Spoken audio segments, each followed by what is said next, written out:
Hola a todos, hoy vamos a desglosar desde una perspectiva estrictamente científica qué es la psilocibina. Seguramente hemos escuchado hablar de ella en documentales o noticias, pero hoy vamos a profundizar en su neurobiología, cómo altera nuestros procesos psicológicos, por qué no se considera una droga adictiva y cuál es su verdadero potencial en la terapia moderna.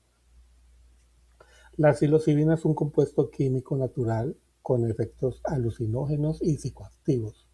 Se encuentran más de 200 especies de hongos, comúnmente conocidas como hongos alucinógenos o mágicos. Desde una perspectiva científica y biológica, vamos a detallar sus aspectos más importantes. Primero, mecanismos de acción en el cerebro. Cuando se ingiere, el cuerpo metaboliza la psilocibina y la convierte en psilocicina. Esa sustancia es la que realmente interactúa con el cerebro principalmente. La psilocibina tiene una similitud con la serotonina. La estructura molecular de la psilocibina es muy parecida a la del neurotransmisor serotonina. Receptores 5-HT2A se une principalmente a estos receptores en la corteza prefrontal, un área involucrada en la percepción, la imaginación y la regulación del estado de ánimo. Cuando la persona ingiere psilocibina, existe una desconexión de la red neuronal por defecto, RND.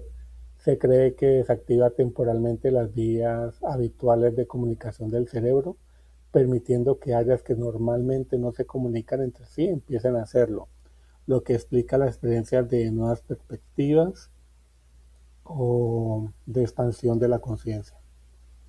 ¿Cuáles son los efectos principales?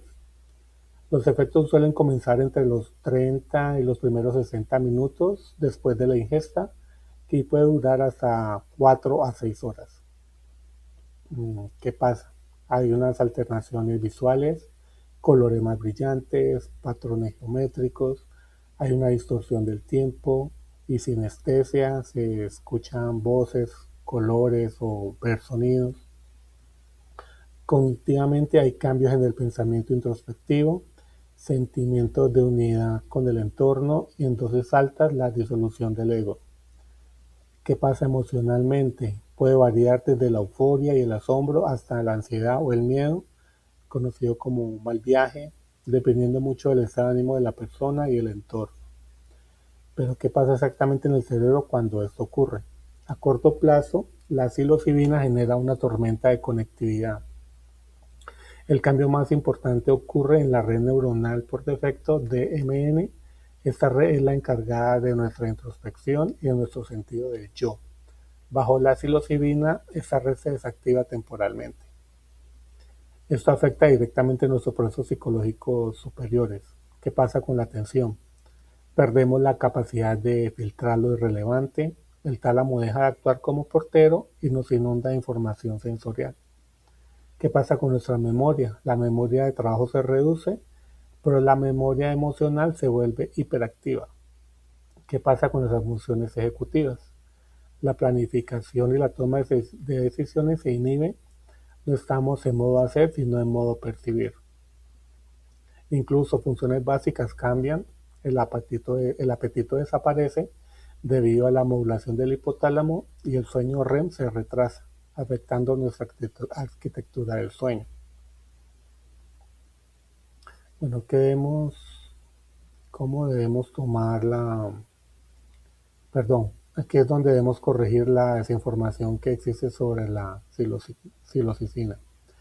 Neurofisiológicamente, la psilocibina no es adictiva porque taquifilaxia, por la taquifilaxia. Si alguien consume psilocibina hoy, lo intenta hacer mañana, por ejemplo, el efecto será casi nulo porque los receptores se esconden o se vuelven insensibles de inmediato. El cuerpo tarda varios días en resetearse.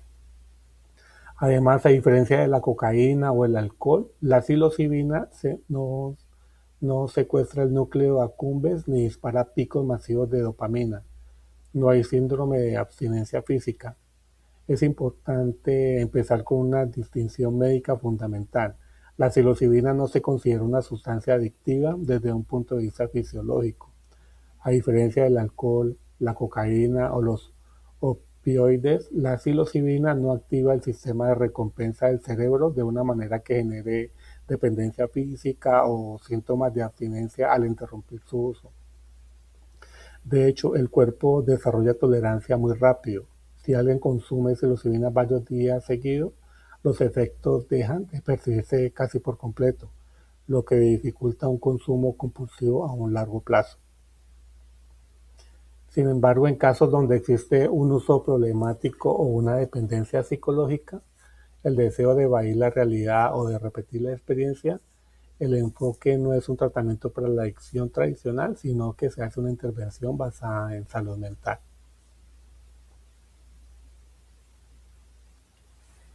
Lo más fascinante ocurre días después del consumo. La psilocibina dispara la producción de BDNF, que es una proteína que actúa como un fertilizante para las neuronas.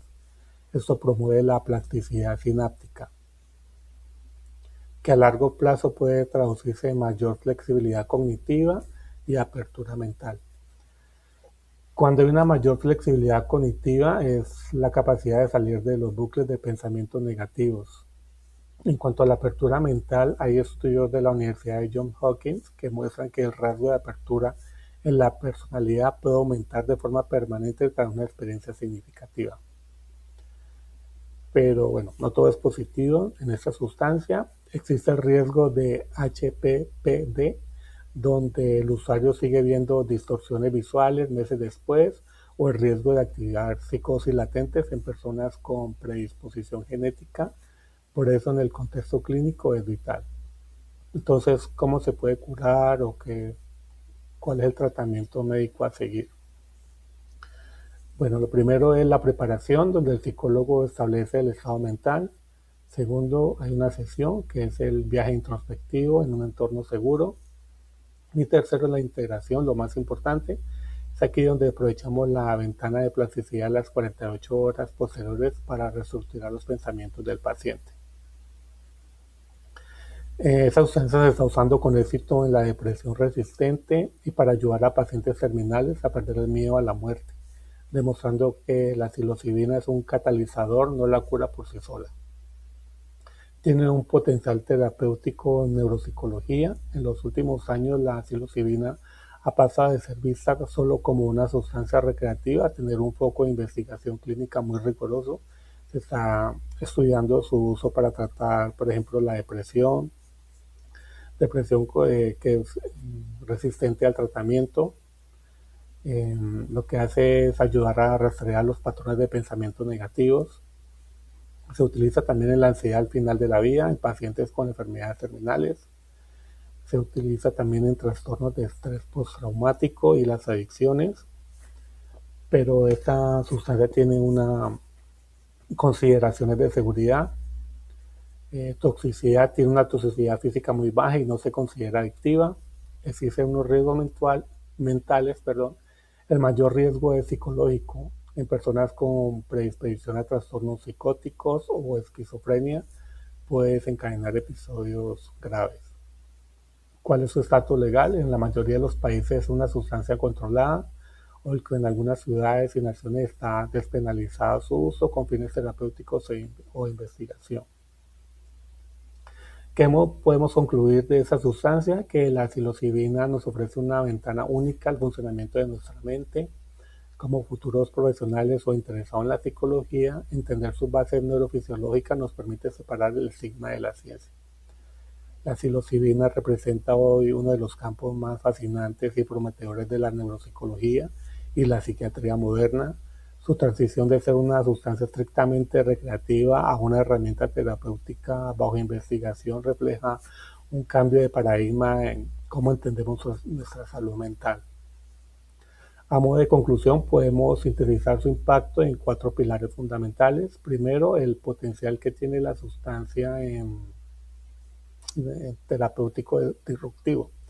A diferencia de los fármacos psiquiátricos tradicionales, que a menudo requieren una toma diaria para gestionar los síntomas, la psilocibina propone un modelo de experiencia puntual con efectos duraderos.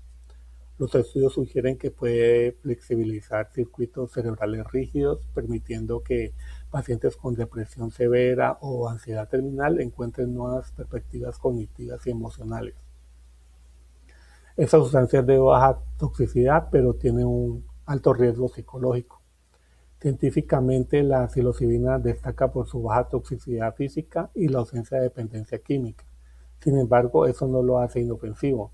El riesgo principal es la vulnerabilidad psicológica, la intensidad de la experiencia que puede ser traumática si no se realiza en un entorno controlado o si existe una predisposición genética a trastornos psicóticos. La psilocibina es un catalizador de neuroplasticidad. Desde la perspectiva biológica, su mayor aporte es la capacidad de fomentar la neuroplasticidad al interactuar con los receptores de serotonina, facilita una comunicación temporal entre regiones del cerebro que normalmente están aisladas, lo que permite un reinicio de ciertos patrones de comportamiento y pensamiento automático. El futuro de la psilocibina depende de la rigurosidad científica y la evolución legal. Actualmente nos encontramos en una fase de redescubrimiento donde el desafío es integrar esas experiencias subjetivas profundas en protocolos clínicos seguros que maximicen los beneficios y minimicen los riesgos de efectos adversos. No es una droga de abuso, es una herramienta de modulación cerebral que, bien utilizada, podría redefinir cómo tratamos la salud mental en el siglo XXI. Gracias por acompañarme en este recorrido científico y hasta la próxima.